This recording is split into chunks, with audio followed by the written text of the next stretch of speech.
بسم اللہ الرحمن الرحیم۔ چند سال قبل ایک جماعت کے ساتھ جانا ہوا۔ مانسہرہ سے آگے ایک چھوٹے سے قصبے میں پہنچے۔ مسجد میں سامان رکھا اور تعلیم شروع کی۔ مسجد سے باہر ادھر ادھر کافی لوگ فارغ بیٹھے تھے۔ ہم لوگ ان کے پاس گئے اور مسجد میں آنے کی دعوت دی تاکہ وہ تعلیم میں شریک ہو سکیں۔ کچھ لوگ ہمارے ساتھ مسجد آنے پر تیار ہو گئے۔ ایک صاحب نے کہا کہ میں نماز کے وقت آؤں گا اور نماز کے بعد عذاب قبر کا ایک واقعہ آپ لوگوں کو سناؤں گا۔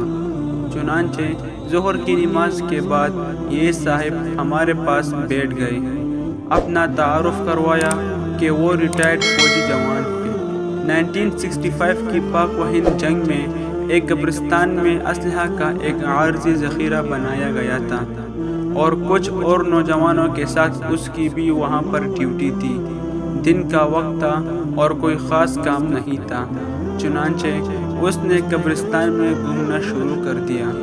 ایک پرانے قبر کے پاس سے گزر ہوا تو یوں محسوس ہوا جیسے قبر کے اندر سے ہڈیاں ٹوٹنے کی آواز آ رہی ہو۔ اس فوجی جوان نے بتایا کہ میں نے بندوق کے ذریعے قبر کے اینٹیں ہٹائیں تاکہ دیکھوں یہ آواز کیسی ہے۔ جیسے جیسے میں مٹی ہٹاتا گیا آواز اور تیز ہوتی گئی اور میری دلچسپی اور خوف بھی بڑھتا گیا۔ دن کا وقت تھا، روشنی خوب پیلی ہوئی تھی۔ کیا دیکھتا ہوں کہ قبر کے اندر انسانی ہڈیوں کا ڈھانچہ پڑا ہوا ہے اور اس پر چوہے کی شکل کا ایک جانور بیٹھا ہوا ہے، اور جب وہ اپنا منہ اس ڈھانچے پر مارتا ہے تو سارا ڈھانچہ کانپ جاتا ہے اور ہڈیوں کی ٹوٹنے اور چیخنے کی آواز آتی ہے۔ میرے سامنے 3 مرتبہ اس جانور نے اپنا منہ ہڈی پر مارا۔ مجھے بہت ترس آیا کہ یہ جانور مردے کو تکلیف پہنچا رہا ہے۔ چنانچہ رائفل سے جب میں نے اس جانور کو مارنے کا ارادہ کیا تو وہ مٹی میں چھپ گیا۔ تھوڑی دیر کے بعد وہ جانور قبر سے نکل کر میری طرف لپکا۔ میرے اوپر کچھ ایسی دہشت سوار ہوئی کہ میں اسے مارنا بھول کر بھاگ کھڑا ہوا۔ کافی دور جانے کے بعد میں نے لوٹ کر دیکھا تو وہ جانور میرے پیچھے تیزی سے بھاگا آ رہا تھا۔ قریب ہی پانی کا ایک جوہر تھا۔ اس جانور سے بچنے کے لیے میں اس جوہر میں داخل ہو گیا۔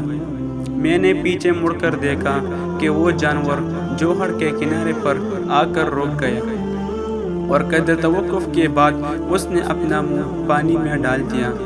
یکایک پانی کھولنے لگا۔ میں بھاگ کر جوہر سے باہر نکلا۔ میری ٹانگیں جل رہی تھی۔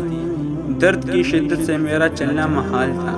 میں نے اپنے ساتھیوں کو آواز دی، چنانچہ مجھے ایبٹ آباد کے ہسپتال میں داخل کروایا گیا اور پھر وہاں سے راولپنڈی کے بڑے فوجی ہسپتال CMH میں منتقل کر دیا گیا۔